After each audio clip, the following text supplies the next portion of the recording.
大家好，我們的生活是一場商業競爭，也是一個信息過載的時代，不是嗎？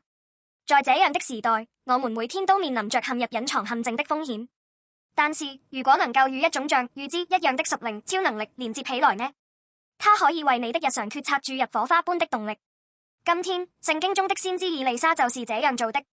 亞蘭王計劃了一次秘密行動來攻擊以色列，並部署了他的士兵，說：我們在這裡埋伏。但以利沙每次都向以色列王發送準確的信息：王啊，今天亞蘭軍隊埋伏在這裡，所以不要走那條路。列王紀下6:8-10。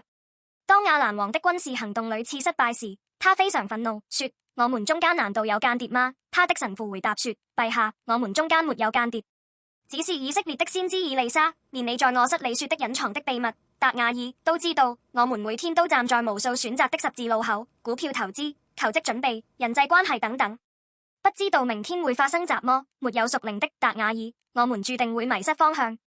但是我們有一個好消息，我們得到了一個比以利沙的洞察力更偉大、更完美、更永恆的終極戰略，那就是耶穌基督。以利沙幫助人們避開了軍事威脅，而耶穌是上帝派到世上拯救我們脫離我們真正的敵人、罪和死亡的終極陷阱的最終救贖秘密。通過他的兒子耶穌，上帝對我們說：我預先知道世上所有的混亂和恐懼，甚至生命中最深的孤獨，並且我已經開闢了一條逃離這個陷阱的道路。他在十字架上使敵人的一切計劃歸於無效，並以他的復活宣告了徹底的勝利。現在我們所要做的就是將我們的屬靈 GPS 設定在耶穌身上。你們的生活中難道不需要這種驚人的洞察力和安全保障嗎？因為耶穌是清楚知道我們生命中所有迷宮和死胡同的那一位。